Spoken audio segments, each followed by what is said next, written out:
நம்முடைய கர்த்தரும் இரட்சகருமாய் இருக்கிற ஆண்டவராகிய இயேசு கிறிஸ்துடைய நாமத்தினாலே நான் உங்களை வாழ்த்துகிறேன். கர்த்தருடைய வார்த்தையை கொண்டு உங்களோடு இடைப்படுவதில் நான் மிகுந்த மகிழ்ச்சி அடைகிறேன்.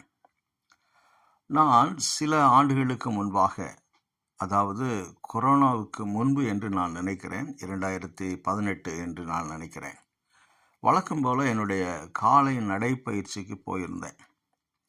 ஒவ்வொரு நாளும் ஒரு புதிய பகுதிக்கு போவதுண்டு. அந்த பகுதி மக்கள் சந்திக்கப்பட வேண்டும், ரட்சிக்கப்பட வேண்டும், ஆண்டவரை அறிய வேண்டும் என்று சொல்லி ஜெபித்து கொண்டே கடந்து போவது என்னுடைய பழக்கமாக இருந்தது. அந்த நாளிலே நான் ஒரு பகுதிக்கு போயிருந்தேன். அங்கே எனக்கு தெரிந்த ஒரு நண்பர் இருக்கிறார் என்று சொல்லி நான் அறிந்தவனாக இருந்தேன். அவர் அரசாங்கத்திலே நல்ல ஒரு உத்தியோகத்திலிருந்து ஓய்வு பெற்றவர். கிறிஸ்துவுக்குள்ளாக நல்ல ஒரு ஆவிக்குரிய மனிதன். அநேக நேரத்தில் சில காரியங்களை குறித்து எனக்கு ஆலோசனை சொல்வார். என்னை விட வயதில் மூத்தவர். அது மாத்திரமல்ல, நன்றாக ஜெபிக்கக்கூடிய ஒரு ஜெப வீரன் என்று கூட சொல்லலாம். அவருக்கு சரீரத்தில் சில சுகவீனங்கள் இருந்தது. ஆனாலும் கூட அதிகாலையில் நீண்ட நேரம் ஜெபிக்கக்கூடிய ஒரு மனிதர் என்று சொல்லி எனக்கு தெரியும். எனவே அந்த நாளிலே அவருடைய வீட்டிற்கு சென்று திரும்ப வருகிற பொழுது அவரை பார்த்துவிட்டு வரணும் என்று சொல்லி நான் நினைத்தேன். அப்படியாகவே என்னுடைய நடைப்பயிற்சியை முடித்து கொண்டு அவருடைய வீட்டிற்கு போய் சற்று தயக்கத்தோடு நான் காலிங் பெல்லை அடித்தேன். ஏனென்றால் அவர் ஒருவேளை ஜெபித்து கொண்டிருந்தால் நான் அவருக்கு அந்த நேரத்தில் இடையூறாக இருப்பேனோ என்ற தயக்கத்தோடு அந்த அழைப்பு மணியை அடித்தேன். ஆனால் ஒரு சில வினாடிகளிலே அவர் வந்தார். வந்து என்னை எந்த விதமான சம்பாஷணை இல்லாதபடி வாருங்கள் என்று சொல்லி என்னுடைய கையை பிடித்து கொண்டு ஒரு அறைக்குள்ளாக அவருடைய வீட்டிற்குள் அழைத்து சென்றார். அங்கே நான் போன பொழுது ஒரு 55 வயது மதிக்கத்தக்க ஒரு பெண் சுவரோடு சாய்ந்து கொண்டிருந்தார்கள். அவருடைய பக்கத்தில், அந்த பெண்ணின் பக்கத்தில் ஒருவர் உட்கார்ந்திருந்தார். அது அவருடைய கணவர். என்னுடைய நண்பர் இந்த சகோதரிக்காக ஜெபிக்க வேண்டும் என்று சொல்லி சைகை காண்பித்தார். தலை மீது கை வைத்து ஜெபிக்க வேண்டும் என்று சொல்லி சைகை காண்பித்தார். அப்பொழுது சற்று தயக்கத்துடனே நானும் அவரும் சேர்ந்து அவரையும் என்னோடு ஜெபிக்கும்படியாக அழைத்து கொண்டேன். நாங்கள் இருவரும் முழங்கால் படியிட்டு அந்த சகோதரனுடைய தலையின் மேல் கை வைத்து ஜெபித்து கொண்டிருந்தோம். அப்படி ஜெபித்து கொண்டிருக்கிற பொழுது அந்த சகோதரி மெதுவான சத்தத்தில் ஏதோ சொல்லி கொண்டே இருந்தார்கள். அது என்னவென்று சொல்லி நான் அறிய விரும்பினேன். எனவே நான் ஜெபித்து கொண்டிருக்கிற பொழுதே அந்த சத்தத்தை மெதுவாக கேட்டேன். அவர்கள் சொன்ன வார்த்தை, எசப்பா நான் வருகிறேன், எசப்பா நான் வருகிறேன் என்று இந்த வார்த்தையை திரும்ப திரும்ப சொல்லிக்கொண்டே இருந்தார்கள். எனக்கு என்ன சொல்லவென்று தெரியவில்லை. நான் உற்சாகத்தோடு ஜெபித்து கொண்டிருந்தேன். சற்று நேரத்தில் அந்த சரீரத்திலிருந்து உயிர் பிரிந்து போவது, அந்த மூச்சு அடங்கி போவது, நின்று போவது, சரீரத்தில் இயக்கம் இல்லாமல் போவது எல்லாம் என்னுடைய கரத்தினாலே உணர்ந்தேன். அந்த நேரத்தில் சற்று பயத்தோடு அவங்களுடைய முகத்தை பார்க்க வேண்டும் என்று சொல்லி விரும்பினேன். அவர்கள் முகத்தை நான் பார்த்த பொழுது அந்த முகத்திலே ஒரு பிரகாசம் இருந்தது, ஒரு மகிழ்ச்சி இருந்தது, ஒரு சமாதானம் இருந்தது. ஆனால் மரித்து போயிருந்தார்கள். அந்த 2 நிமிடங்களுக்கு முன்பாக அவர்கள் மரித்து போயிருக்க வேண்டும். மரித்து போயிருந்தார்கள். அவர்கள் இறந்து போய்விட்டார்கள். பின்பு அமைதியாக நான் எழுந்தேன். அப்பொழுது என்னுடைய நண்பரும் எழுந்து என்னோடு வெளியே வந்தார். அறையில் வந்து நாங்கள் நின்று கொண்டிருந்தோம். அப்பொழுது அவர் சொன்ன காரியம், இவள் என்னுடைய சகோதரி, புற்றுநோயால் போராடி கொண்டிருந்தாள். இந்த காலவேளையில் கர்த்தர் அவளை எப்படியாவது அழைத்து கொள்வார் என்று சொல்லி என்னுடைய ஜெப வேளையில் நான் உணர்ந்தேன். சகோதரியாக இருக்கிறபடினால இந்த சூழ்நிலையை நான் தனிமையில் எப்படி சந்திப்பேன் என்று சொல்லி யோசித்து கொண்டு இருக்கிற பொழுது நீங்களும் வந்தீர்கள். எனக்கு மிகவும் ஆறுதலாக இருந்தது. சரி, நீங்கள் நடைப்பயிற்சிக்கு வந்தவர்கள் வீட்டிற்கு போய் உங்கள் காலை செய்ய வேண்டிய காரியங்களை செய்துவிட்டு அப்புறமாய் வாருங்கள், அடக்கத்திற்குரிய காரியத்தை நாம் செய்யலாம் என்று எனக்கு சொன்னார். வழியில வருகிற பொழுது நான் யோசித்து பார்த்தேன். எந்த விதமான ஒரு மரணம், ஒரு அருமையான மரணம், ஒரு சமாதானமான மரணம், அதிலே ஒரு நம்பிக்கையான ஒரு ஒரு மரணத்தை நான் பார்த்தேன். எனக்கு அருமையான தேவனுடைய பிள்ளைங்களே, இந்த நாளின் செய்திக்காக நான் தெரிந்து கொண்டிருக்கக்கூடிய வேத வசனம் இந்த உண்மையை நமக்கு உணர்த்தக்கூடியதாக இருக்கிறது. 2 கொரிந்தியர் 5ஆம் அதிகாரம், பவுலடிகளார் கொரிந்து பட்டணத்துக்கு எழுதின 2வது நிருபம். இந்த 5ஆம் அதிகாரத்திலிருந்து நான் இந்த நாளில் நான் உங்களோடு கர்த்தருடைய வார்த்தையை பகிர்ந்து கொள்ள விரும்புகிறேன். இதில் முதல் வசனத்தை மாத்திரமே இந்த நாளில் தெரிந்து கொண்டிருக்கிறேன். ஏனென்று சொன்னால், இந்த முதல் வசனத்திற்குள்ளாக ஒரு மேன்மையான அநேக காரியங்களை நாம் சிந்தித்து யோசித்து பார்க்க வேண்டிய அநேக வார்த்தைகளை பவுலடிகளார் பயன்படுத்துகிறார். இந்த 5ஆம் அதிகாரம் முழுமையாக படித்து பாருங்கள். இந்த 5ஆம் அதிகாரத்திற்கு ஒருவேளை நீங்கள் தலைப்பு கொடுக்க வேண்டும் என்றால், பரிசுத்தவான்களுக்கு இருக்கக்கூடிய உன்னதமான நம்பிக்கை, the blessed hope of the saints என்று ஆங்கிலத்தில் சொல்வோம். ரட்சிக்கப்பட்டவர்களுக்கு, பரிசுத்தவான்களுக்கு இருக்கக்கூடிய ஒரு உன்னதமான நம்பிக்கை என்ன, அதுவும் மரணத்திற்கு பின்பு இருக்கக்கூடிய நம்பிக்கை என்ன? மனிதர்களாகிய நாம் எல்லாரும் ஒரு நாளிலே மரிக்கப் போகிறோம், மரணம் வரும். ஆனால் மரணத்திற்கு பின்பு நாம் எங்கே போகிறோம், எப்படி இருக்க போகிறோம், எந்த விதமான வாழ்க்கை வாழப்போகிறோம் என்பதை பற்றி உலக மக்களுக்கு ஒரு நிச்சயமற்ற ஒரு தன்மை இருக்கிறது. ஏதோ ஒரு சில கருத்துக்கள், ஏதோ ஒரு சில எழுத்துக்கள் மூலமாக, இதிகாசங்கள் மூலமாக சில உண்மைகளை சொல்வதாக தெரிந்தாலும் கூட, வேதாகமம் மாத்திரமே மரணத்திற்கு பின்பு மனிதனுக்கு சம்பவிக்கக்கூடிய காரியங்கள், மனிதனுடைய வாழ்க்கையை பற்றி, மரணத்திற்கு பின்பு மனுஷனுக்கு இருக்கக்கூடிய ஒரு வாழ்க்கையை பற்றி வேதாகமம் மிக தெளிவாக சொல்லுகிறது. சரி, இந்த 2 கொரிந்தியர் 5ஆம் அதிகாரம் 1வது வசனத்தில் பவுலடிகளார் என்ன சொல்லுகிறார் என்று சொல்லி பார்ப்போம் என்றால், பூமிக்குரிய கூடாரமாகிய நம்முடைய வீடு அழிந்து போனாலும் தேவனால் கட்டப்பட்ட கைவேலை அல்லாத நித்திய வீடு பரலோகத்தில் நமக்கு உண்டென்று அறிந்திருக்கிறோம். மிக உறுதியாக நம்பிக்கையோடு ஒரு ஒரு ஒரு நிச்சயத்தோடு பவுலடிகளார் அறிந்திருக்கிறோம் என்று சொல்லி ஆணித்தரமான ஒரு உண்மையை சொல்லுகிறார். மிகவும் ஆணித்தரமான ஒரு உண்மையை சொல்லுகிறார். மறுமையில் இருக்கக்கூடிய வாழ்க்கையை பற்றி, உயிர்த்தெழுதலின் நிச்சயத்தை பற்றி, அந்த மறுமையில் இருக்கக்கூடிய வாழ்க்கை மகிமையான வாழ்க்கை என்று சொல்லி பவுலடிகளார் நிச்சயத்து உறுதிப்பட சொல்கிறார். ஆக இந்த 1வது வசனத்தில் 3 காரியங்களை பார்க்கிறோம். உயிர்த்தெழுதலின் நிச்சயம், மறுமையின் நிச்சயம், அந்த மறுமையில் இருக்கக்கூடிய மகிமையான வாழ்க்கை நிச்சயம் என்று சொல்லி 3 காரியங்களை பவுலடிகளார் இந்த ஒரு வசனத்துக்குள்ளாக சொல்லுகிறார். நிச்சயமாக மரணத்திற்கு பின்பு விசுவாசிகளுக்கு ஒரு வாழ்க்கை இருக்கிறது என்ற உண்மையை பவுலடிகளார் முதலாவது சொல்ல விரும்புகிறார். அதற்கு முன்பதாக பூமிக்குரிய வாழ்க்கையை பற்றிய சில உண்மைகளை விசுவாசிகள் அறிந்து கொள்ள வேண்டும், தெளிவாக புரிந்து கொள்ள வேண்டும் என்று சொல்லி பவுலடிகளார் விரும்புகிறார்.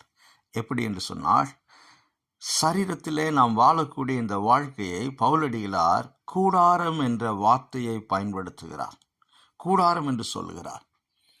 ஒருவேளை 1வது வசனத்திலே நீங்கள் கூடாரம் என்ற வார்த்தையை பார்ப்பீர்கள், 2வது வசனத்திலே கூடாரம் என்ற வார்த்தையை பார்ப்பீர்கள், 4வது வசனத்திலே கூடாரம் என்ற வார்த்தையை பார்ப்பீர்கள். பின்பு தொடர்ந்து நீங்கள் கீழே போய் 5வது வசனத்திலிருந்து வாசிக்கிற பொழுது இந்த கூடாரம் என்ற வார்த்தையை அவர் தேகம் என்று சொல்லி மாற்றிக்கொள்ளுகிறார், சரீரம் என்று சொல்லி மாற்றிக்கொள்ளுகிறார். ஆக கூடாரம் என்று பவுலடிகளார் சொல்லக்கூடிய காரியம் என்னவென்று சொல்லி பார்ப்போம் என்றால், நாம் இந்த பூமியிலே வாழக்கூடிய பூமிக்குரிய வாழ்க்கையை பற்றி பேசுகிறார். அவர் கூடாரம் என்ற வார்த்தை எதற்கு பயன்படுத்துகிறார் என்று சொல்லி பார்ப்போம் என்றால், கூடாரம் எப்படி அழிந்து போகக்கூடியதோ, கூடாரம் எப்படி சேதாரம் அடையக்கூடியதோ, கூடாரம் எப்படி தேய்ந்து போகக்கூடியதோ, கூடாரம் எப்படி நிலையில்லாததோ, அதே போல உலக பிரகாரமான வாழ்க்கை, சரீர பிரகாரமான வாழ்க்கை, இந்த பூமியில நாம் வாழக்கூடிய வாழ்க்கை நிலையில்லாதது, அழிந்து போகக்கூடியது, தேய்ந்து போகக்கூடியது, சேதாரம் அடையக்கூடியது என்ற உண்மையை தேவனுடைய பிள்ளைகள் தெளிவாக அறிந்திருக்க வேண்டும். ஆண்டவருடைய பிள்ளைகள் தெளிவாக அறிந்திருக்க வேண்டும். இன்றைக்கு இருக்கக்கூடிய உலகத்தை மாத்திரமல்ல, இன்றைக்கு இருக்கக்கூடிய கிறிஸ்தவ கோலத்தை நாம் சற்று உற்று நோக்கி பார்ப்போம் என்றால், உலக மக்களுக்கும் நமக்கும் எந்த விதமான வித்தியாசமில்லாத ஒரு வாழ்க்கை இன்றைக்கு அநேக இடங்களில் வாழ்ந்து கொண்டிருக்கிறோம். அதாவது உலக மக்கள் எப்படி எந்த வழியிலாவது, எந்த குறுக்கு வழியிலாவது போய் ஆடம்பரமான வசதியான ஒரு வாழ்க்கை வாழ வேண்டும் என்று சொல்லி முயற்சி செய்கிறார்களோ, அதே போல விசுவாசிகளாகிய நாமும் கூட இந்த உலக பிரகாரமான வாழ்க்கையில அதிகமான கவனம் செலுத்துகிறோம், அதிகமான முக்கியத்துவம் கொடுக்கிறோம். அதற்காகவே தேவன் நமக்கு கொடுத்திருக்கக்கூடிய வருமானத்தை செலவு செய்கிறோம், தாளந்துகளை செலவு செய்கிறோம், காலத்தை செலவு செய்கிறோம், அதற்கு அதிகமான முக்கியத்துவம் கொடுக்கிறோம். எனக்கு அருமையான தேவனுடைய பிள்ளைங்களே, நான் இந்த உலகத்தில் எவ்வளவு வசதியான வீட்டில் வாழ்ந்தாலும், ஆடம்பரமான வாழ்க்கை வாழ்ந்தாலும், எவ்வளவு விலை உயர்ந்த ஆடைகளை நான் உடுத்தினாலும், அலங்காரம் பண்ணினாலும், எவ்வளவு நல்ல ஆகாரத்தை நான் சாப்பிட்டாலும், மரணம் என்பது வரும். அதுவும் எதிர்பாராத நேரத்தில் வரும். அதுவும் எந்த வழியில் வரும் என்று சொல்லி யாருக்கும் தெரியாது. எனவேதான் பவுலடிகளார் இந்த வாழ்க்கையை கூடாரம் என்று அழைக்கிறார். இந்த வாழ்க்கையை கூடாரம் என்று அழைக்கிறார். ஆனால் மனிதனுடைய வாழ்க்கை, இந்த கூடாரம் என்ற வார்த்தையை வைத்து பார்க்கிற பொழுது, மனுஷனுடைய வாழ்க்கை பூமியோடு நிறைவு பெறுவது கிடையாது. ஏனென்றால் பூமிக்குரிய வாழ்க்கையோடு மனிதன் மறைந்து போவது கிடையாது. அப்படி இருக்கும் என்றால் தேவன் மனிதனை அவருடைய சாயலில் படைக்க வேண்டிய அவசியம் இல்லை. எல்லா படைப்பை போல அவனையும் படைத்திருக்கலாம். மனிதன் மாத்திரமே தேவ சாயலில் படைக்கப்பட்டான். தேவ சாயலில் படைக்கப்பட்ட மனிதன் இந்த பூமிக்குரிய வாழ்க்கையோடு அவனுடைய வாழ்க்கை நிறைவு பெறுவது கிடையாது. அதுவும் குறிப்பாக ரட்சிக்கப்பட்டவர்கள் ஆண்டவராய் இயேசு கிறிஸ்துவை தங்களுடைய வாழ்க்கையிலே சொந்த இரட்சகராய் ஏற்றுக்கொண்ட பிள்ளைகளுடைய வாழ்க்கை இந்த பூமியோடு நிறைவு பெறுவது கிடையாது. அவர்கள் உயிர்த்தெழுந்து தேவனோடு இருப்பார்கள் என்ற உண்மையை பவுலடிகளார் ஆணித்தரமாக சொல்ல விரும்புகிறார். நாம் அறிந்திருக்கிறோம் என்று சொல்லுகிறார். ஆக முதலாவதாக பூமிக்குரிய வாழ்க்கை, சரீர பிரகாரமான வாழ்க்கை நிலையற்றதாக இருக்கிறது என்ற உண்மையை சொல்லி, அதே நேரத்தில் விசுவாசிகள், ரட்சிக்கப்பட்டவர்கள், ஆண்டவராய் இயேசு கிறிஸ்துவை சொந்த இரட்சகராய் ஏற்றுக்கொண்ட பிள்ளைகள் உயிர்த்தெழுவார்கள். உயிர்த்தெழுதலின் நிச்சயத்தை பற்றி பவுலடிகளார் சொல்லுகிறார். எப்படி? இந்த வார்த்தைகளை நாம் அலசி ஆராய்ந்து பார்க்க வேண்டும். இந்த வார்த்தைகளை நாம் நிதானமாக அலசி ஆராய்ந்து பார்க்க வேண்டும், உற்று நோக்க வேண்டும். அதன் பொருள்களை, அதனுடைய அர்த்தத்தை நாம் நிதானமாக யோசித்து பார்க்க வேண்டும். சரி, இரண்டாவதாக உயிர்த்தெழுதலின் நிச்சயத்தை மாத்திரமல்ல, மறுமையின் நிச்சயத்தை பற்றி பவுலடிகளார் உறுதிப்படுத்துகிறார். மறுமையில் நமக்கு ஒரு வாழ்க்கை உண்டு. ரட்சிக்கப்பட்டவர்களுக்கு, இயேசு கிறிஸ்துவை சொந்த இரட்சகராய் ஏற்றுக்கொண்ட பிள்ளைகளுக்கு மறுமையில் நிச்சயமாய் உயிர்த்தெழுந்த பின்பு ஒரு வாழ்க்கை இருக்கிறது என்ற உண்மையை இரண்டாவதாக அவர் ஆணித்தரமாக உறுதிப்பட சொல்லுகிறார். எப்படி என்று சொல்லி பார்ப்போம் என்றால், இங்கே முதலாவது வசனத்தில் அவர் சொன்ன வார்த்தை, நம்முடைய பூமிக்குரிய கூடாரமாகிய இந்த வீடு அழிந்து போகும், ஆனால் தேவனால் கட்டப்பட்ட கைவேளை அல்லாத நித்திய வீடு பரலோகத்திலே நமக்கு உண்டு என்று சொல்லி அறிந்திருக்கிறோம். ஒரு புறத்திலே பூமிக்குரிய கூடாரம் என்று முதலாவது சொல்லிவிட்டு, அந்த பூமிக்குரிய வாழ்க்கையை இப்படித்தான் இருக்கும் என்று சொன்ன பவுலடிகளார் இரண்டாவதாக மறுமையின் நிச்சயத்தை, உயிர்த்தெழுந்த பின்பு நாம் இருக்கக்கூடிய, நாம் வாழக்கூடிய வாழ்க்கையை பற்றி சொல்லுகிறார். எப்படி என்று சொன்னால், அந்த வாழ்க்கை பரலோகத்தில் இருக்கிறது. பரலோகத்தில் இருக்கிறது என்ற வார்த்தையின் மூலமாக அவர் ஒரு காரியத்தை உறுதிப்படுத்துகிறார். என்னவென்று சொன்னால், அது பரலோகத்தில் இருக்கிறபடினாலே அது நிலையானது. எப்படி பரலோகத்தில் இருக்கிற நம்முடைய தேவன் நிலையானவரோ, எப்படி அவர் நித்தியமானவரோ, எப்படி அவர் அவர் அழியாதவரோ, நிரந்தரமானவரோ, அதே போல உயிர்த்தெழுந்த விசுவாசிகள் மறுமையில தேவனோடு வாழக்கூடிய வாழ்க்கை நிலையானது, அழியாதது, அது நிரந்தரமானது. ஏனென்று சொன்னால் அது பரலோகத்திலே இருக்கிறது. பூமியில இருக்கும் என்றால் அது கூடாரம், அது நிலையற்றது. பரலோகத்திலே நமக்கு இருக்கிறது. யோசித்து பாருங்கள். பவுலடிகளார் பயன்படுத்தக்கூடிய வார்த்தை மிகவும் அர்த்தமான வார்த்தைகள்.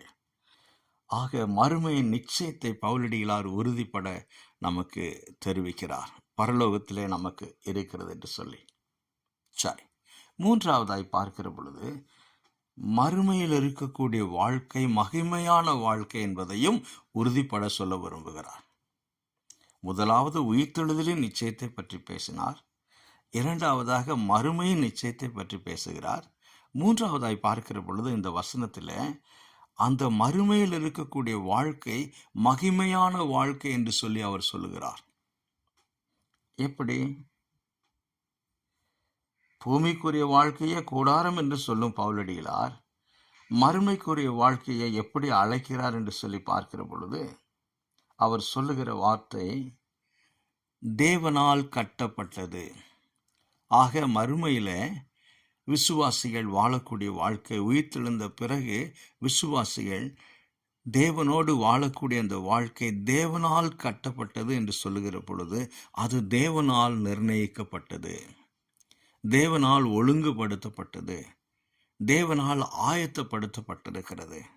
நம்முடைய தேவன் குறைவற்றவர், அவர் சர்வ வல்லமையுள்ளவர், அவர் சர்வ ஞானி.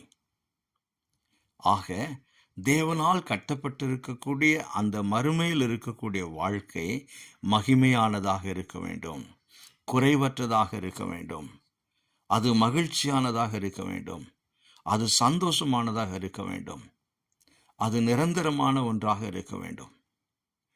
ஆக தேவனால் கட்டப்பட்டது. இரண்டாவது வார்த்தையை பார்ப்போம் என்றால் கைவேளை இல்லாதது.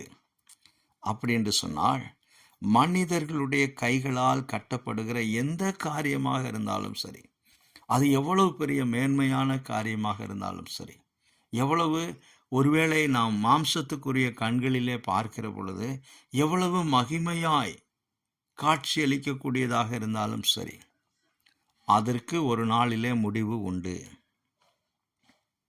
அதற்கு ஒரு நாளிலே அழிவு உண்டு, அதற்கு ஒரு நாளிலே தேய்மானம் உண்டு, சேதாரம் உண்டு.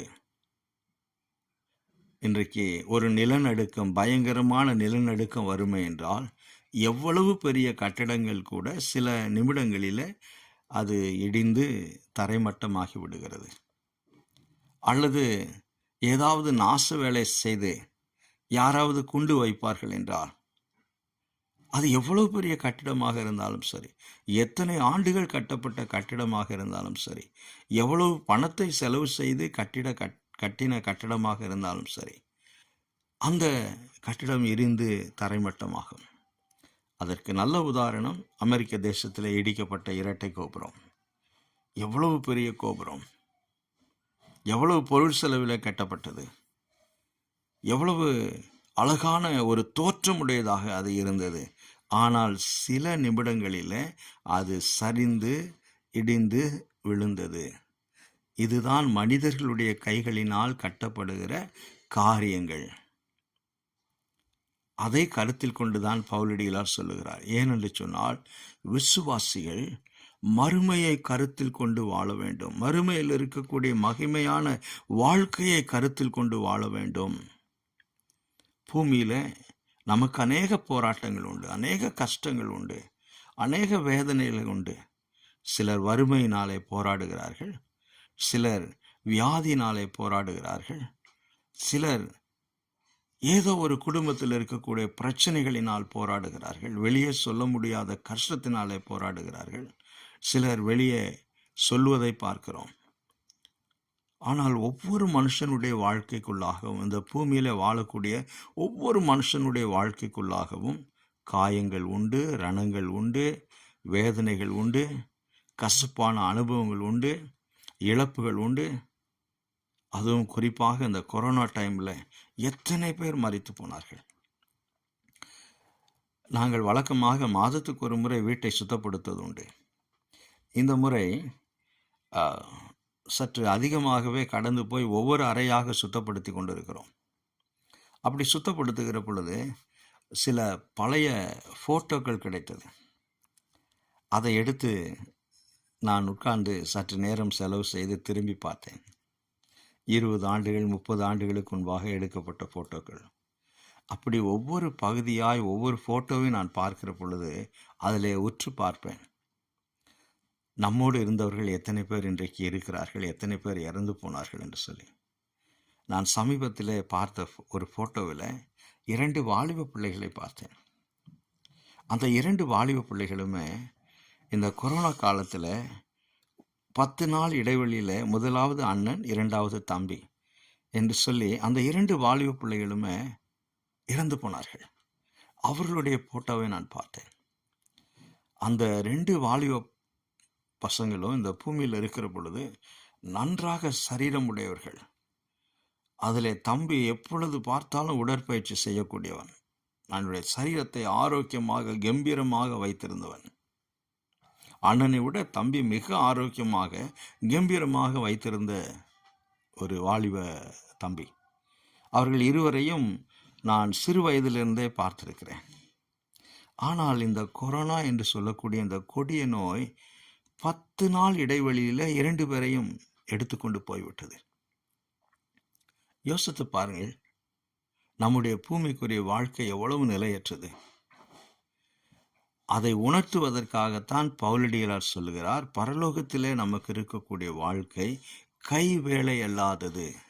நான் என்னதான் ஆரோக்கியமான உணவை சாப்பிட்டு உடற்பயிற்சி செய்தாலும் கூட ஒரு கொடிய நோய், கொடிய வியாதி வறுமை என்றால் அது என்னுடைய சரீரத்தை உருக்குலைத்து நிலநடுக்கம் வந்த ஒரு நிலத்தை போல அது மாற்றி செல்கிறது. ஆனால் மறுமையில் இருக்கக்கூடிய நம்முடைய வாழ்க்கை தேவனால் நிர்ணயிக்கப்பட்டது, தேவனால் கட்டப்பட்டது. அது தேவனுடைய ஞானத்தினால் உருவாக்கப்பட்டது, மனிதர்களுடைய கைவேளையினால் அல்ல. ஆக கைவேளை அல்லாத என்று ஒரு வார்த்தையை பயன்படுத்துகிறார். அடுத்து பார்க்கிற பொழுது நித்திய வீடு. இந்த ஒரு வசனத்தை படிக்கிற பொழுது நான் அதிகமாய் யோசித்தேன். அதே நேரத்தில் எனக்குள்ளாக ஒரு மகிழ்ச்சியும் சந்தோஷம் கடந்து வந்தது. ஏனென்று சொன்னால், அநேக நேரத்தில் பூமியில் நமக்கு இருக்கக்கூடிய வீடுகளிலே பல குறைகள் உண்டு. நாம் எல்லோருடைய வீட்டிலும் நாம் விரும்பின பிரகாரமாக அறைகளோ அல்லது வசதிகளோ இருப்பது கிடையாது. சில நேரத்தில் நான் யோசிப்பேன், என்னுடைய வீட்டில் இந்த அறை சற்று பெரிதாக இருந்தால் நன்றாக இருக்குமே என்று சொல்லி, இந்த இடத்துல இருக்கக்கூடிய இந்த டாய்லெட் வேறொரு இடத்துல இருந்தால் நன்றாக இருக்குமே என்று சொல்லி, இப்படி அநேக காரியங்களில் மாற்றங்கள் இருந்தால் நன்றாக இருக்குமே என்று சொல்லி நான் யோசிப்பதுண்டு.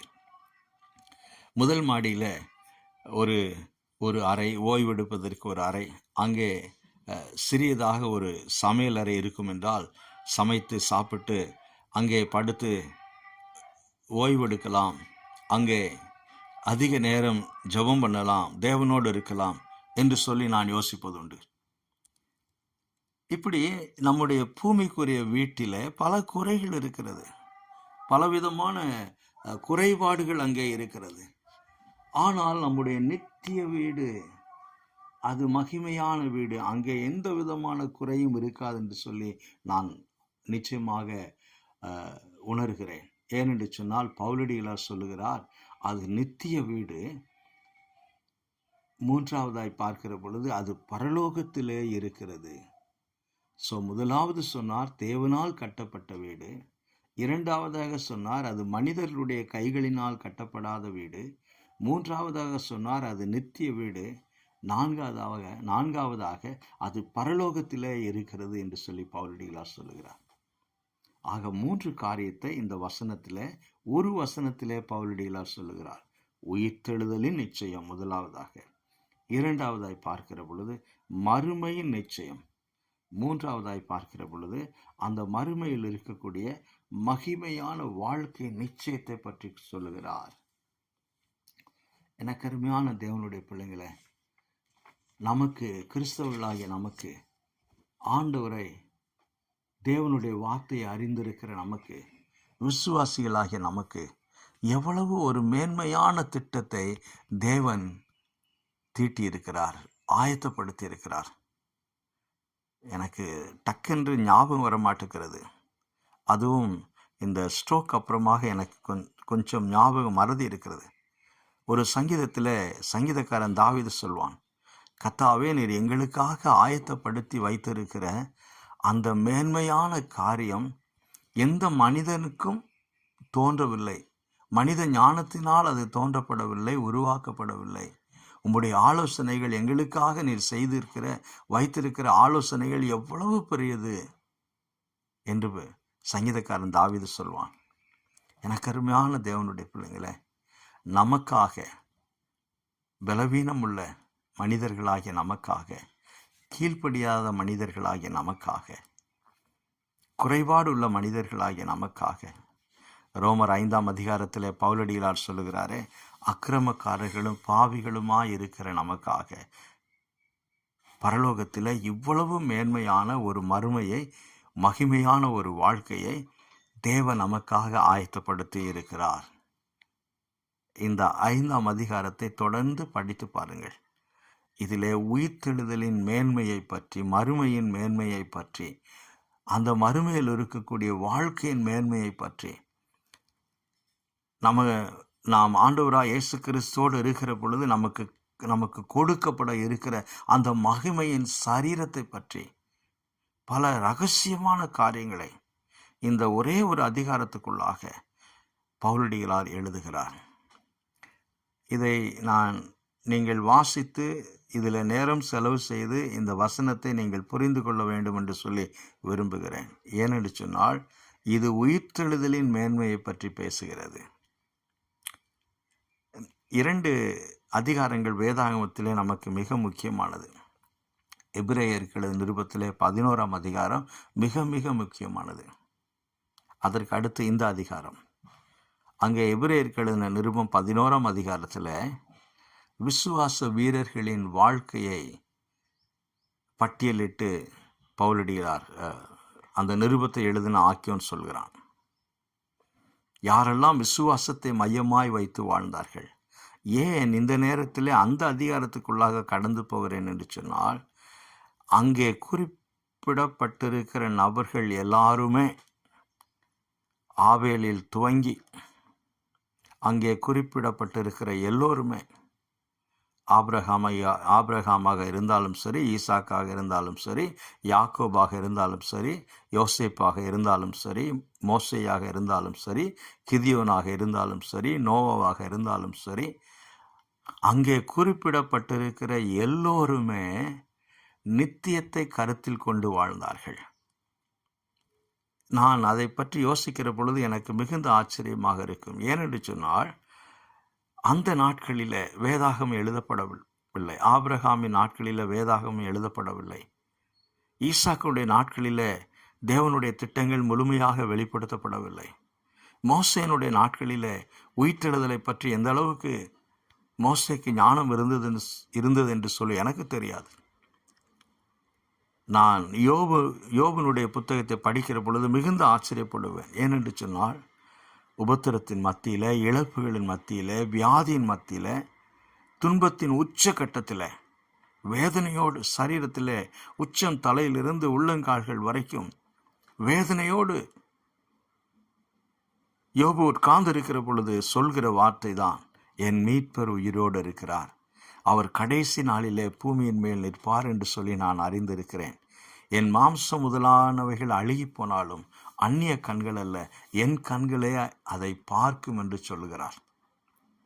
எனக்கு மிகுந்த ஆச்சரியமாக இருக்கும். ஏனென்று சொன்னால், யோபு ஆபிரகாம் வாழ்ந்த காலத்திலே வாழ்ந்த மனிதன் என்று சொல்லி வேத வல்லுநர்கள் சொல்லுகிறார்கள்.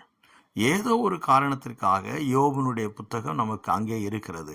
ஆனால் யோபு வாழ்ந்த காலம் ஆபிரகாம் வாழ்ந்த காலத்தில் அப்படி ஆபிரகாம் வாழ்ந்த காலத்தில் யோபு வாழ்ந்திருப்பார் என்றால் என்ன வெளிப்பாடு யோபுக்கு இருந்திருக்கும்? எந்த புத்தகமே எழுதப்படவில்லையே.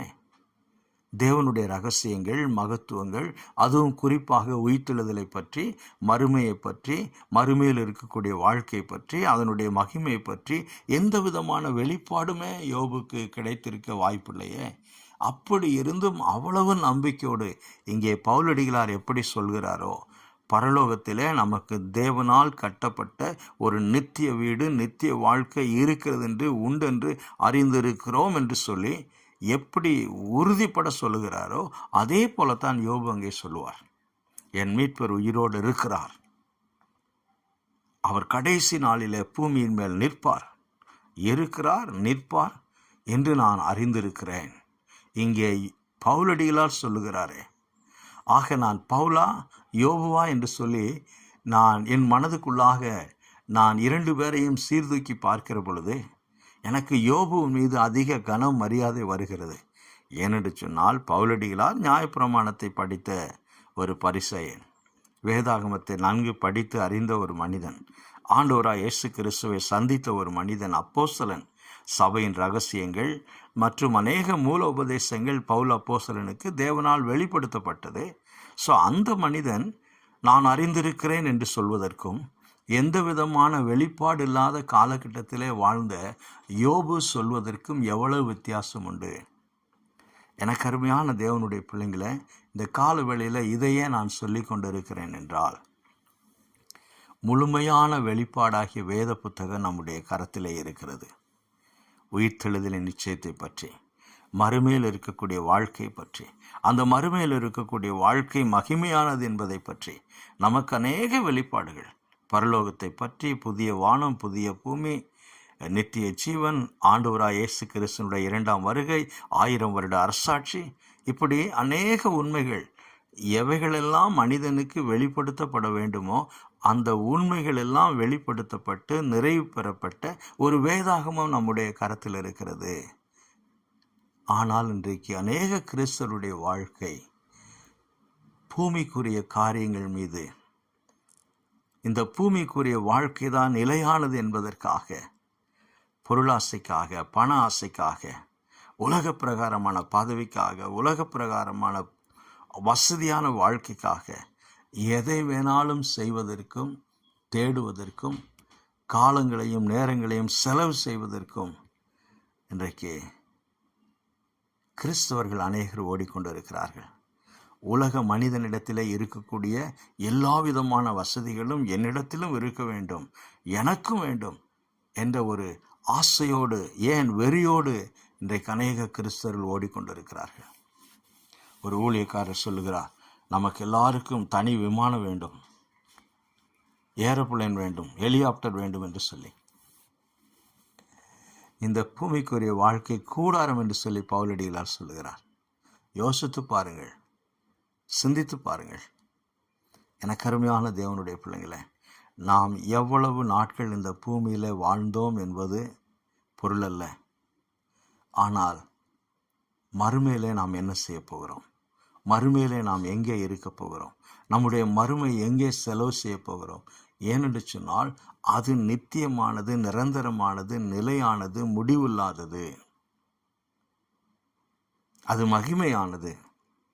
இந்த பூமிக்குரிய வாழ்க்கை கூடாரம். ஆனால் பரலோகத்துக்குரிய வாழ்க்கை தேவனால் கட்டப்பட்ட கைவேலை இல்லாத நித்திய வீடு. நான் சொல்லவில்லை, பவுலடிகளார் சொல்லுகிறார். ஆக இந்த வசனத்தின் மூலமாய் பவுலடிகளார் நமக்கு சொல்ல விரும்புகிற காரியம், நாம் எவ்வளவு நாட்களாக கிறிஸ்தவர்களாய் இருக்கிறோம் என்பதை காட்டிலும், நாம் எவ்வளவு பெரிய சபைக்கு போகிறோம் என்பதை காட்டிலும், எவ்வளவு திரளான கூட்டங்கள் மத்தியிலே நாம் இருக்கிறோம் என்பதை காட்டிலும்,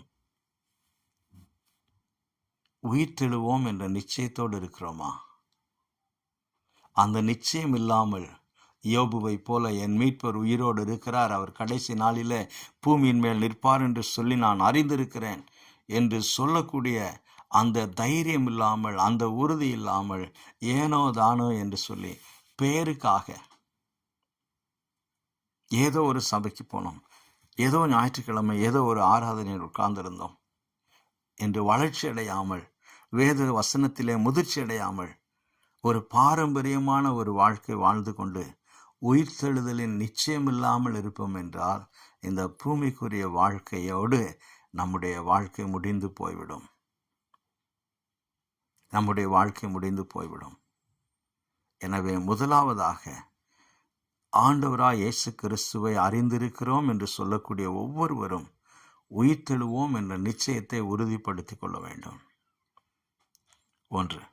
இரண்டாவதாக, அந்த மகிமையில் நான் பிரவேசிப்பேன், நாம் பிரவேசிப்போம் என்ற அந்த நிச்சயம் நமக்குள்ளாக வேண்டும். அந்த நிச்சயம் நமக்குள்ளாக இருக்கும் என்றால் பூமிக்குரிய அநேக காரியங்களை குறித்து நாம் கவலைப்பட மாட்டோம். பூமிக்குரிய அநேக தேவைகளை குறித்து கவலைப்பட மாட்டோம். அதற்காக நாம் தரித்திரராய் வாழ வேண்டும் என்று சொல்லி நான் சொல்ல விரும்பவில்லை. கர்த்தர் கொடுப்பார் என்றால் சந்தோஷம், கர்த்தர் ஆசீர்வதிப்பார் என்றால் சந்தோஷம், கர்த்தர் உயர்த்துவார் என்றால் மகிழ்ச்சி.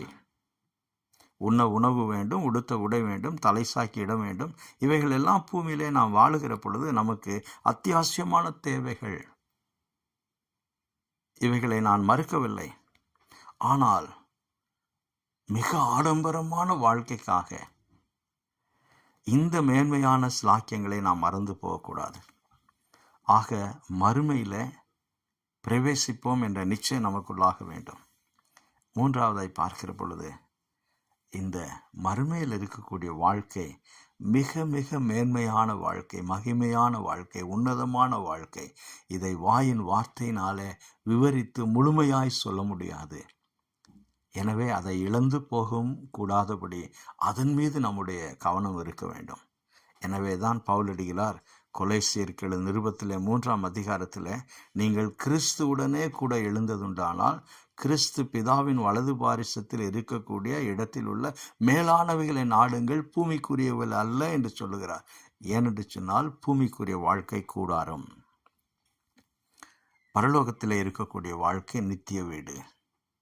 நாம் எங்கே நம்முடைய நித்தியத்தை செலவு செய்ய போகிறோம் என்ற நிச்சயத்தோடு நாம் தொடர்ந்து வாழ வேண்டும் என்று சொல்லி பவுலடிகளார் இந்த வார்த்தையின் மூலமாக நமக்கு வலியுறுத்துகிறார்.